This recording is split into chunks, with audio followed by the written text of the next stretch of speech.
वत्स, आज तुम्हारे जीवन में जो परिवर्तन शुरू हुआ है, उसे समझने के लिए तुम्हें अपने भीतर उतरना होगा, क्योंकि ये कोई साधारण परिवर्तन नहीं, ये वो परिवर्तन है जो केवल उन मनुष्यों के जीवन में आता है जिन्हें ऊपर वाले ने स्वयं चुन लिया हो। आज से तुम्हारे जीवन की दिशा बदल रही है।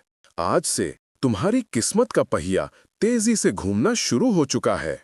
और ये परिवर्तन अचानक नहीं, ये वह फल है जिसकी तैयारी ब्रह्मांड कई सालों से कर रहा था। वत्स, तुम्हारे ऊपर वो दिव्य दृष्टि पड़ी है जो दुर्लभ है, मुश्किल है और बहुत ही चुनिंदा आत्माओं को प्राप्त होती है। ये दृष्टि जब किसी पर पड़ती है तो उसके जीवन में आने वाले दुख, कष्ट, रुकावटें सब धीरे धीरे पिघलने लगते हैं।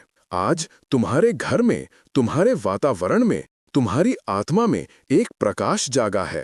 वह प्रकाश जो समृद्धि का संकेत है, वह प्रकाश जो ये बताता है कि अब तुम्हें रोका नहीं जा सकता, वह प्रकाश जो ये घोषणा करता है कि तुम्हारे जीवन की रात अब समाप्त हो चुकी है। जिस घर में दिव्य ऊर्जा प्रवेश करती है, उस घर के कोनों में बसी सारी नकारात्मकता स्वयं ही बाहर निकल जाती है। वत्स, तुम्हारे घर में वही ऊर्जा प्रवेश कर चुकी है। अब वहां कोई दुख लंबे समय तक टिक ही नहीं सकता। हर कमरे में, हर दिशा में, हर कोने में आशा की धुन गूंजेगी। तुम्हारे परिवार में अब जो उठापटक थी वो थमने वाली है, जो तनाव था वो शांत होने वाला है, जो बातों से अटकावट आती थी वो मिटने वाली है। क्योंकि जब देवी की कृपा किसी पर प्रसन्न हो जाती है तो घर का प्रत्येक सदस्य नई दिशा में बढ़ता है। वत्स, तुम्हारे जीवन में अब नए अवसर आने वाले हैं, ऐसे अवसर जिनके बारे में तुमने सोचा भी नहीं था। ऐसे लोग तुम्हारे जीवन में आएंगे जो तुम्हें आगे बढ़ाएंगे। तन से, मन से और समय से मदद करने वाले लोग तुम्हारे आसपास प्रकट होंगे। उस ब्रह्मांड को देखो जो वर्षों से तुम्हारी मेहनत को देख रहा था। वह अब तुम्हारे लिए रास्ते खोल रहा है। जो दरवाजे बंद थे वे एक एक करके खुल रहे हैं। जो काम रुकते थे वे बिना बाधा के पूरे होंगे। वत्स, यह वह वक्त है जब तुम जो सोचोगे वो आकर्षित होगा। तुम जो चाहोगे वो धीरे धीरे तुम्हारी ओर चल पड़ेगा,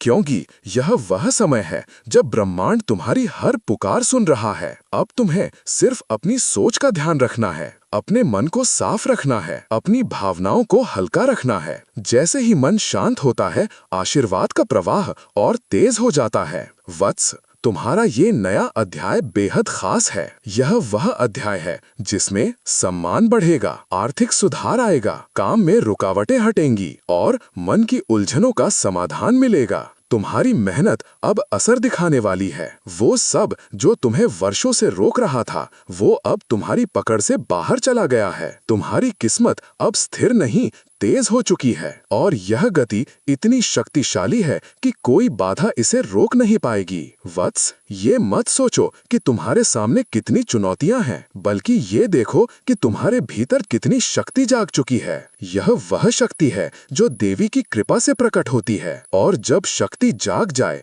तो मनुष्य असंभव को भी संभव कर देता है। अब जो भी तुम प्रयास करोगे उसमें सफलता मिलेगी। अब जो भी कदम उठाओगे उसमें सकारात्मकता रहेगी।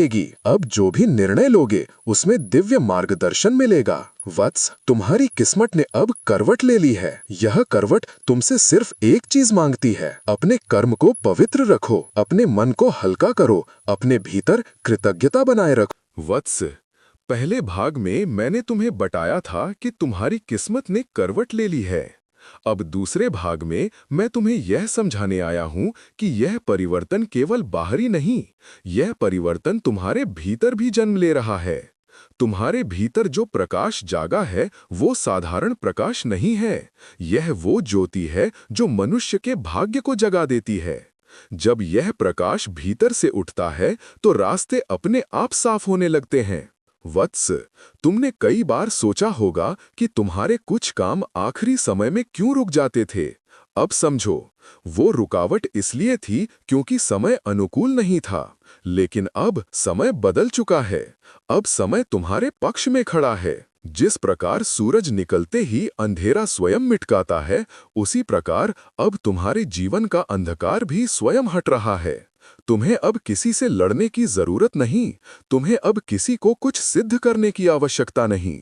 दिव्य कृपा स्वयं तुम्हारे लिए मार्ग तैयार कर रही है। वत्स, तुम्हारा मन अब पहले से अधिक शांत होगा। जहां पहले बेचैनी थी, वहीं अब स्थिरता जन्म ले रही है।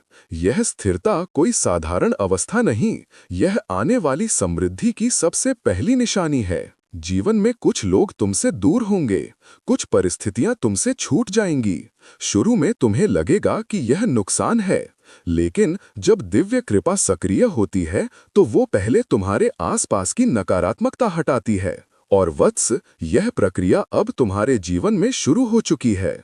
अब ऐसे लोगों से तुम्हारा संबंध टूटेगा जो तुम्हें रोकते थे। ऐसी बातें समाप्त होंगी जो तुम्हें नीचे खींचती थीं। ऐसी ऊर्जा बाहर जाएगी जो तुम्हारे मन पर बोझ बन चुकी थी। और जैसे ही बोझ हटता है, मनुष्य हल्का हो जाता है। मन हल्का होता है, विचार गहरे होते हैं, निर्णय बेहतर होते हैं। वत्स, अब तुम जो निर्णय लोगे उनमें देवी का मार्गदर्शन होगा। अब गलती से भी तुम गलत दिशा में नहीं जाओगे, क्योंकि तुम्हारे सिर पर अब वो हाथ रखा हुआ है जो सब कुछ सही समय पर सही दिशा में मोड़ देता है। तुम्हें अब ऐसे अवसर मिलेंगे जिनके लिए दूसरे लोग वर्षों तक प्रतीक्षा करते हैं। ऐसे द्वार खुलेंगे जिनके लिए तुम्हारे मन ने कभी प्रार्थना भी नहीं की थी, क्योंकि जब ब्रह्मांड देता है तो वो अपेक्षा से अधिक देता है। वत्स, तुम जो काम शुरू करोगे उसमें केवल सफलता ही नहीं मिलेगी, उसमें स्थिरता भी मिलेगी, क्योंकि बिना स्थिरता के सफलता अधूरी होती है। और यह स्थिरता अब तुम्हारे जीवन में उतर चुकी है। यह समय तुम्हें आगे बढ़ने के लिए प्रेरित करेगा। तुम्हारे भीतर नया साहस जन्म लेगा। तुम्हारी इच्छा शक्ति पहले से अधिक मजबूत होगी। तुम किसी भी परिस्थिति से डरोगे नहीं, क्योंकि अब तुम अकेले नहीं हो। तुम्हारे साथ वो शक्ति है जो हर दिशा में फैली हुई है। वत्स, कभी कभी तुम्हें महसूस होगा कि चीजें बहुत जल्दी बदल रही हैं। याद रखो, जब किस्मत तेज होती है तो घटनाएं भी तेजी से घटित होती हैं। तुम्हें अब केवल एक बात का ध्यान रखना है, अपने मन को निर्मल रखना। क्रोध, ईर्ष्या, संशय, ये तीनों तुम्हारी ऊर्जा को कम कर देते हैं। और अभी तुम्हारा समय इतना शक्तिशाली है कि किसी भी नकारात्मकता को स्थान नहीं देना चाहिए। वत्स, तुम्हारी ऊर्जा अब उठ रही है, तुम्हारी आभा अब चमक रही है। लोग अब तुम्हें अलग नजर से देखेंगे। कई लोग तुम्हारी ओर आकर्षित होंगे, कई प्रेरित होंगे, कई हैरान होंगे कि तुम्हारे जीवन में अचानक इतनी उन्नति कैसे हो गई। लेकिन समझ लो, यह तुम्हारी नहीं बल्कि तुम्हारे कर्मों और देवी की कृपा का फल है। अब तुम्हारे घर में धन का आगमन होगा, पुराने कर्ज हल्के होंगे, रोक टोक करने वाले खर्च कम होंगे और लाभ देने वाली परिस्थितियां बढ़ेंगी। वत्स, समृद्धि केवल पैसों से नहीं आती, समृद्धि मन की शांति से आती है। और तुम्हारे जीवन में अब यह शांति स्थायी बनने वाली है। तुम्हारे परिवार में अब प्रेम बढ़ेगा, पुरानी गलतफहमियां मिटेंगी, संबंधों में नई गर्माहट आएगी और सबसे बड़ी बात, घर में जो ठहराव था वो पूरी तरह समाप्त होने वाला है। वत्स, तुम्हें अब सिर्फ सकारात्मक रहना है, क्योंकि तुम्हारी किस्मत अब तुम्हारे साथ चल रही है। तुम्हारे कदम अब सही दिशा में बढ़ रहे हैं। हर दिन तुम्हें किसी न किसी रूप में शुभ संकेत मिलेगा। याद रखो, जब देवी की कृपा स्थिर हो जाए तो मनुष्य को केवल कृतज्ञता रखनी चाहिए। कृतज्ञता ही वह चाबी है जो आशीर्वाद के दरवाजे को हमेशा खुला रखती है। वत्स, मैं तुम्हारे साथ हूँ, मेरे आशीर्वाद तुम्हारे साथ हैं। तुम्हारी किस्मत अब जाग चुकी है, तुम्हारा समय अब स्वर्णिम हो चुका है और आने वाले दिनों में तुम्हें ऐसे परिणाम मिलेंगे जो तुम्हें भीतर तक विस्मित कर देंगे। वत्स, अब तक तुम्हें समझ आ गया होगा कि तुम्हारी यात्रा केवल बदल नहीं रही, ये यात्रा तुम्हें भीतर से बदल चुकी है। और यही परिवर्तन तुम्हें उस मुकाम तक ले जाएगा जहां तुम्हारी आत्मा कई जन्मों से पहुंचना चाहती थी। मनुष्य की जिंदगी में कई मोड़ आते हैं। कुछ मोड़ अच्छे होते हैं, कुछ कठिन होते हैं, लेकिन हर मोड़ किसी न किसी दिशा का संकेत होता है। वत्स, तुम्हारे जीवन में जो मोड़ अभी आया है वो तुम्हें ऊपर उठाने का संकेत है। तुम्हारा मन अब पहले जैसी हलचल महसूस नहीं करेगा। जो बेचैनी थी, जो उलझनें थीं, जो निराशा तुम्हें घेरे रहती थी, वो धीरे धीरे विलीन हो रही है, क्योंकि अब तुम्हारे भीतर की शक्ति जाग चुकी है। वत्स, जब मनुष्य की आत्मा जाग उठती है तो बाहरी परिस्थिति उसे हिला नहीं सकती। तुम्हारे अंदर जो ज्योति जल चुकी है वो इतनी तेज है कि कोई नकारात्मकता अब तुम्हारे पास टिक भी नहीं सकती। ये जो नई ऊर्जा तुम्हारे आसपास फैली है, ये केवल आज की कृपा नहीं है, ये वो प्रतिफल है जो तुम्हारे पिछले प्रयासों, तुम्हारी सच्चाई, तुम्हारी मेहनत और तुम्हारी निष्ठा की वजह से तुम्हें मिला है। वत्स, अब तुम जो भी कार्य शुरू करोगे वो पहले से कहीं अधिक तेजी से पूरा होगा। ऐसे अवसर मिलेंगे जो पहले तुम्हारी पहुंच से बाहर थे। ये संयोग नहीं, ये संकेत है कि समय अब तुम्हारी सहायता कर रहा है। कभी कभी जीवन में अचानक बदलाव आते हैं और मनुष्य घबरा जाता है, लेकिन तुम्हें घबराना नहीं है। तुम्हारे जीवन में जो भी बदल रहा है वो तुम्हारे हित में बदल रहा है, तुम्हारे लिए रास्ते खुल रहे हैं। वत्स, कई बार तुम सोचते होगे कि लोग तुम्हें समझते क्यों नहीं, तुम्हारा मन भारी क्यों रहता है, तुम्हारी आवाज को महत्व क्यों नहीं मिलता। अब ये बदलने वाला है। अब तुम्हारी बात सुनी जाएगी, अब तुम्हें सम्मान मिलेगा, क्योंकि जब किस्मत तेज होती है तो लोगों की नज़र भी बदल जाती है। तुम्हारे घर में अब नई तरंगें प्रवेश कर रही हैं, शांति की, सकारात्मकता की, उन्नति की। जहां पहले ठहराव था वहां अब गति होगी, जहां पहले रुकावट थी वहां अब मार्ग खुलेगा। बट्स, आने वाले दिनों में तुम्हें ऐसे संकेत मिलेंगे जिनसे तुम स्वयं समझ जाओगे कि तुम्हें सही दिशा दिख रही है। कभी कोई अवसर, कभी कोई व्यक्ति, कभी कोई प्रेरणा, ये सभी तुम्हारी किस्मत की ओर से भेजे गए संकेत होंगे। तुम्हें अब केवल एक बात का ध्यान रखना है, अपनी सोच को उजाले की ओर रखना, क्योंकि जैसे जैसे तुम्हारी सोच पवित्र होगी वैसे वैसे तुम्हारे जीवन में आशीर्वाद बढ़ते जाएंगे। बस, कई बार तुम्हें लगेगा कि चीजें धीरे धीरे बदल रही हैं, लेकिन याद रखना, धीमी कृपा सबसे गहरी होती है। वो जीवन को अंदर से बदलती है ताकि बदलाव स्थायी हो सके। तुम्हारे जीवन में अब स्थिरता आ रही है, काम में निरंतरता आएगी, घर में खुशहाली बढ़ेगी, रिश्तों में मधुरता आएगी और तुम्हारे भीतर आत्मविश्वास का दीपक जल उठेगा। बस, ये समय केवल धन का नहीं, ये समय बुद्धि का, शांति का और संतुलन का भी है। जब ये तीनों जीवन में आते हैं तो मनुष्य अपनी असली उड़ान भरने लगता है।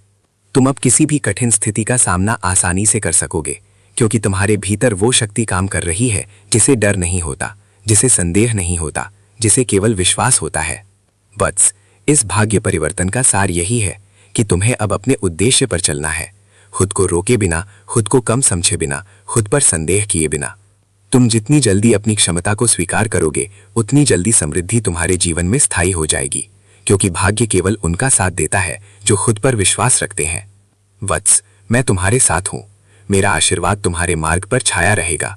तुम्हारा भविष्य उजाले से भरा है, तुम्हारी किस्मत जाग चुकी है और आने वाला समय तुम्हें ऐसी ऊंचाई पर ले जाएगा जिसकी तुमने कल्पना भी नहीं की थी। गांव की आधी रात, टूटी हवेली के बाहर खामोशी टंगी थी। हवा में अजीब सी ठंड थी, जैसे किसी ने अभी अभी इस जगह से उम्मीद का आखिरी दिया बुझाया हो। रामू, गीता और बूढ़े पंडित अब हवेली के ठीक बीच वाले आंगन में पहुंच चुके थे, वहीं जहां उस परछाई की पहली चीख सुनी गई थी। पंडित ने कांपते हाथों से मंदाकिनी मंत्र शुरू किया। गीता ने रामू का हाथ कसकर पकड़ लिया। आज अगर हम रुके तो ये परछाई पूरे गांव में फैल जाएगी। मंत्र की गूंज दीवारों से टकराकर वापस लौट रही थी। हवेली में छुपी हर आत्मा जैसे एक साथ हिलने लगी। दीवारों से राख झर रही थी, फर्श पर बनी दरारों से स्याही जैसी काली हवा उठने लगी। अचानक वही ठंडी टूटती आवाज, तुम वापस क्यों आए? रामू का गला सूख गया। वो जानता था ये वही स्त्री थी जिसे गांव वालों ने कभी धोखा देकर मार डाला था।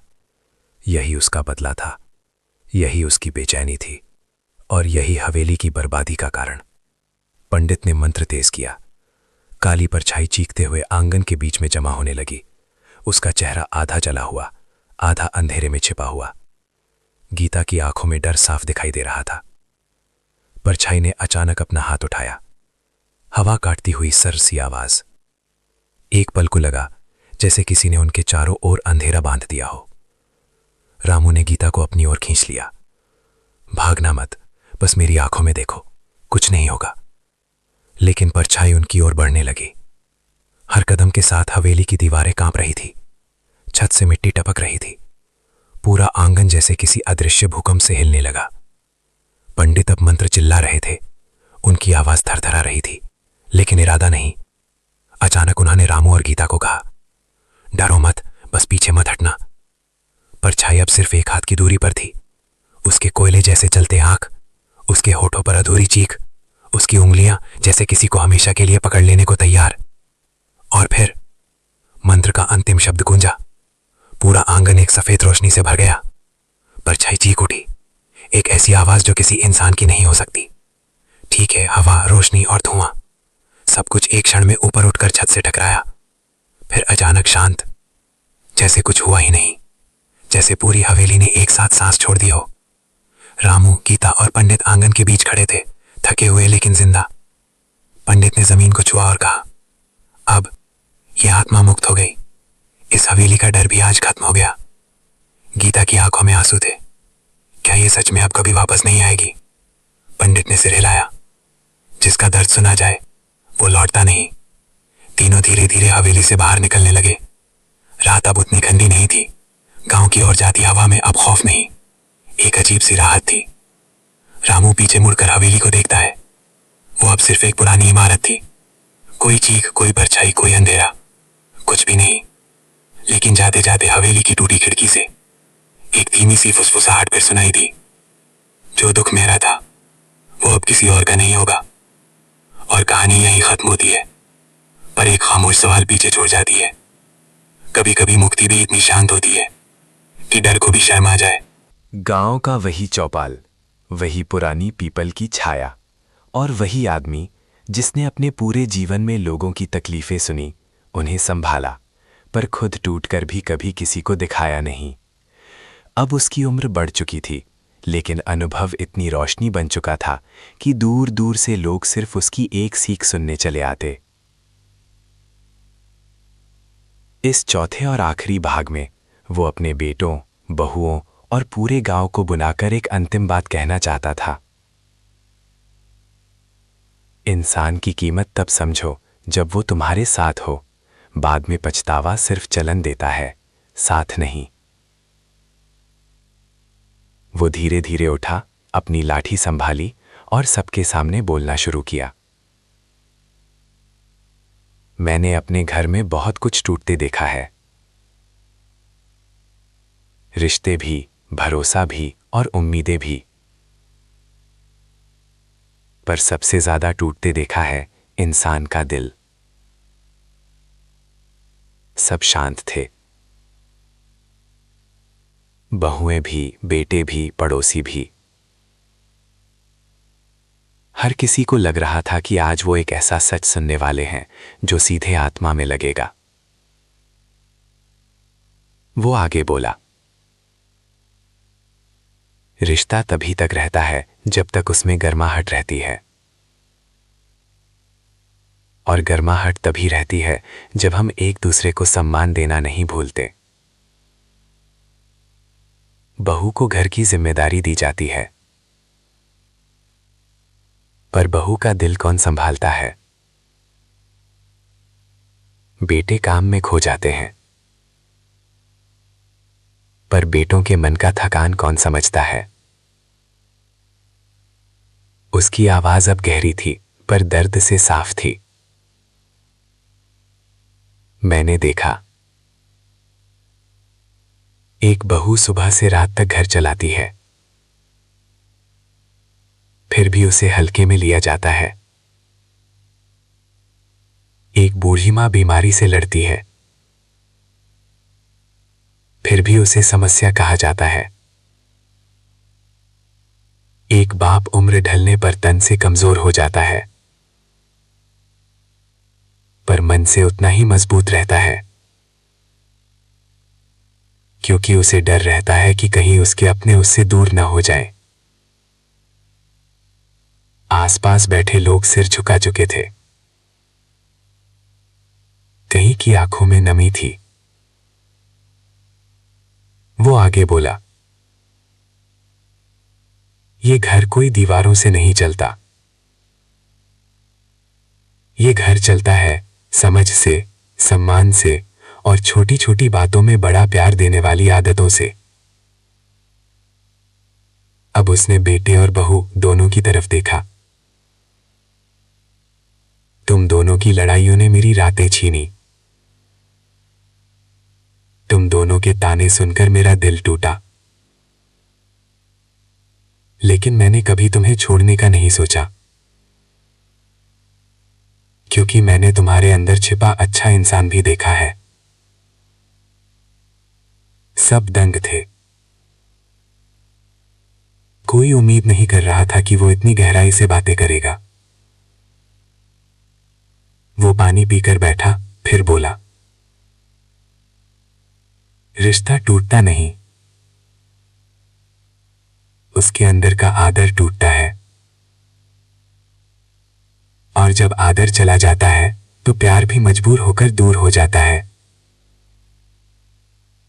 हवा में बिल्कुल सन्नाटा था। फिर उसने बहू का हाथ पकड़ा। हाँ, वही बहू जिसके लिए उसने भाग 1 से लेकर अभी तक कई बार तूफान झेला था। तू मेरी बेटी जैसी है। शायद मैंने कभी कहा नहीं, क्योंकि पिता के दिल की बातें ज्यादातर चुप रहती हैं। लेकिन तूने इस घर में जितना दिया है